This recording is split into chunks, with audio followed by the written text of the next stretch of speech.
Doctor Krishna ji Poonia, विधायक सादलपुर, राष्ट्रीय वंचित लोक मंच के अध्यक्ष सचिन जी सरवटे, द्रोणाचार्य अवार्ड से सम्मानित वीरेंद्र जी पूनिया, जगदीश जी खोकर, जगदीश जी टाक, प्रकाश जी राठौर, रविशंकर कांगड़ा जी और अन्य मंच पर उपस्थित अन्य अतिथि एवं मेरे भाइयों और बहनों, आज हम लोग यहाँ पे जो इकट्ठे हुए हैं, ये प्रोग्राम है आज राष्ट्रीय वंचित लोक मंच तथा वाल्मीकि विश्व महापंचायत संघ के संयुक्त प्रावधान में प्रादेशिक सम्मेलन एवं प्रतिभा सम्मान कार्यक्रम।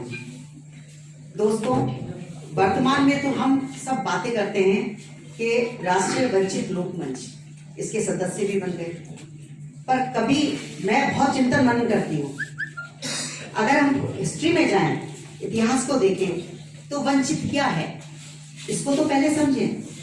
तो इसको मैं एक छोटी सी कहानी के माध्यम से समझाना चाहती हूँ। एक पिता था, उसके 4 पुत्र थे। एक पुत्र जो है पढ़ने लिखने में अच्छा था, तो अध्यापक बन गया, पढ़ाने का काम करने लग गया।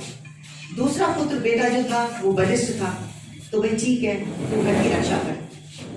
तीसरा बेटा जो है उसका दिमाग थोड़ा ज्यादा चलता था व्यापार में, कृषि उत्पादन में, खेती बाड़ी में, तो चल समाज के लिए तू ये काम कर। चौथा भाई जो था उसने साफ सफाई का काम चलाया और चारों भाई मिलके रह रहे थे समाज में। इसमें समाज जो है वो तो पिता है और 4 भाई जो हैं ये पिलर हैं समाज के। समाज बहुत अच्छी तरह से चल रहा था, उसको आप सतयुग कह लीजिए। समाज जब बना तो वहां पे कोई बुराई नहीं थी, लेकिन जो पहला भाई जो ज्यादा समझदार था और ज्ञान बांटता था, ज्ञानदाता था, उसने कहा मेरी पेट पूजा कैसे हो बैठे बैठे।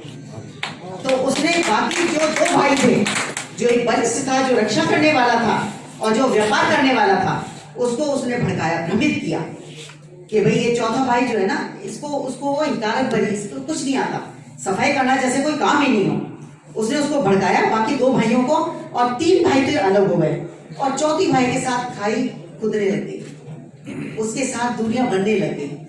चौथे भाई को वो हिकारत भरी नजरों से देखने लगी। आप मुझको ये बताइए, आज अगर हम सोचें कि अगर साफ सफाई रखने वाला प्रोग्राम अगर ये खत्म हो जाए, तो क्या जो ज्ञान देने वाला वो ज्ञान दे सकता है? रक्षा करने वाला रक्षा कर सकता है? अगर आज सफाई बंद हो जाए तो आज व्यापार का काम ठीक तरह से चल सकता है?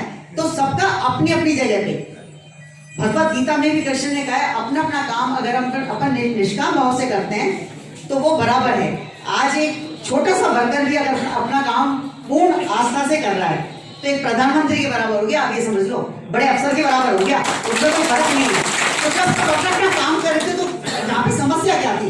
लेकिन यहाँ से जो बात शुरू हुई, यहाँ से जो खाइया पट्टी शुरू हुई चौथे भाई के साथ, वो पहला वाला जो भाई था ना, बैठे बैठे उसको अपने खाने पीने का प्रयोजन वो करना था कि बैठे बैठे खाना पीना मिल जाए। वो साहब श्राद्ध का कार्यक्रम करवा दो, किसी और चीज का करवा दो, ज्ञान बांटा तो पूरा समाज में सबसे अच्छा ज्ञान जो है पंडित ही बांटता था, जिसको पंडित कहा जाता था। अब उसके बाद फिर कास्ट सिस्टम शुरू हो गया। जातिवाद क्यों शुरू हुआ भाई? जिसके पास ज्ञान था वो पंडित था ना। आज जो चौथा भाई जो सफाई करता था, उसके बेटे के पास अगर ज्यादा ज्ञान है तो वो क्या नहीं पंडित हुआ? हमने जाति बना दी कि इसका बेटा तो यही बनेगा, चाहे वो उसको ज्ञान हो चाहे नहीं हो, और ज्ञान तो हो पूरी, पर वो पंडित हो गया। ये वैश्य चाहे दुबला पतला हो, कहाँ अपनी रक्षा भी ना कर पाए, उसको बना दिया क्षत्रिय। व्यापार करना ना, उसको बना दिया वैश्य और फिर शूद्र। तो इस तरह से ये जो है, ये कालांतर में ये खाई बढ़ती चलेगी और एक इंफीरियरिटी कॉम्प्लेक्स जिसको कहते हैं वो बढ़ता चला गया। हिकारत भरी नजरों से देखा गया समाज को। दोस्तों, कालांतर में भगवान ने जब ये समस्याएं पैदा की ना, समाज में सब समस्या पैदा हुई, तो इसका एक सॉल्यूशन भी निकला। हमारे देश में बहुत सारे रत्न हैं, बहुत सारे रत्न हैं। उसमें एक रत्न जो है कोहिनूर हीरा हुआ, जिसका नाम है भीमराव अम्बेडकर।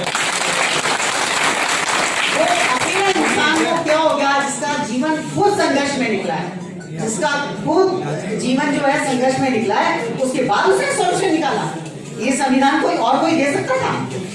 कितना पवित्र संविधान उन्होंने दिया इस देश के लिए, जिसमें लोकतंत्र की पूरी नींव रखी हुई है। आप ये देखो, तो इस संविधान के द्वारा ये खाई जो है, खाई पटने का काम शुरू हुआ।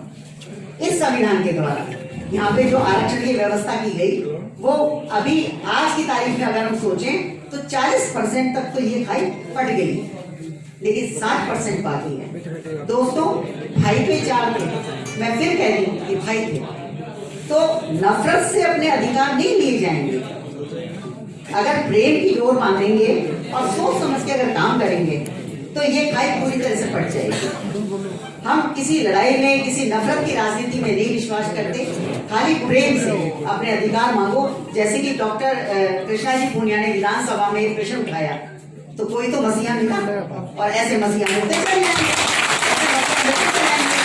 कोई जात पात कुछ नहीं है। भगवत गीता में 18वें अध्याय में 61वां श्लोक है, ईश्वरे सर्वभूतानां हृदयेषु तिष्ठति भावयन् सर्वभूतानि यन्त्रारूढानि मायया।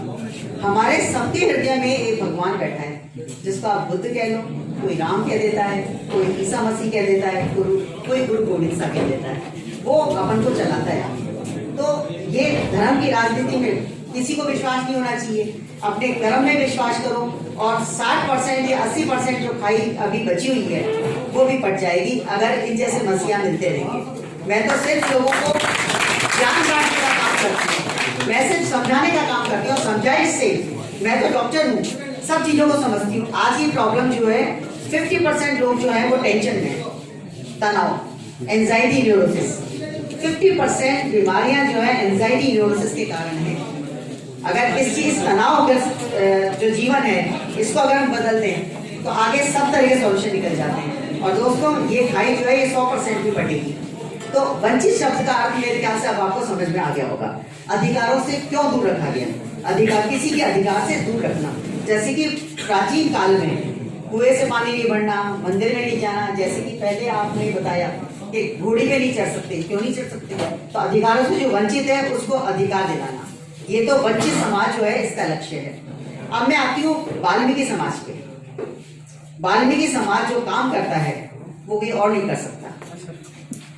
दूसरे जितने भी काम है वाल्मीकि समाज वाला दूसरे काम भी कर सकता है, पर कोई वाल्मीकि समाज वाला काम करके बता दे तो मैं जानूंगा। तो समाज में किसको सबसे नीचे रखा जाता है ना दोस्तों, वो तो सबसे ऊपर होना चाहिए, वो तो सबसे ऊपर होना चाहिए। आज कोई प्राइम मिनिस्टर, सीएम या कोई वीआईपी जब निकलता है तो 4 गाड़ियां आगे 4 गाड़ियां पीछे, है ना। सड़क पे अगर गड्ढे हैं तो एक दिन पहले ही गड्ढे भरवा दिए जाते हैं। ये सब तो आपको विदित है, पता है।